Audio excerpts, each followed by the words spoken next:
Mas naging espesyal ngayong taon ang pagdiriwang ng ika-68 Lingayen Golf Landing and Veterans Day.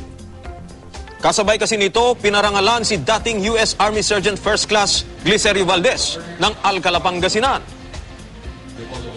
Sa edad niyang 102, si Glicerio ang pinakamatandang World War II veteran sa probinsya. Isa pa umano siya sa mga iilang nakakita sa pagdating ni General Douglas MacArthur sa Lingayen. Kasama rin siya sa death march. Ang mga detalye ng giyera, tanda pa rin ni Lolo Glicerio. Hindi 1942, bulan de Mayo, the whole week, daily, 7,000 di kadwami nga may pumpun.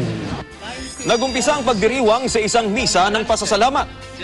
Sinundan ito ng wreath-laying ceremony.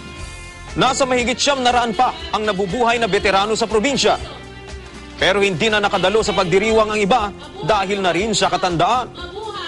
Ayon naman sa Philippine Veterans Affairs Office, tinitiyak nilang na ibibigay ang pensyon at kaukulang benepisyo ng mga veterano at kanilang beneficiaries. Ginagawan din namin ang paraan na may sulong tumaas ang old age pension mula sa 5,000, magkaroon ng increase ng 1,000 kada taon. Ito'y nasa Kongreso na ngayon binabalangkas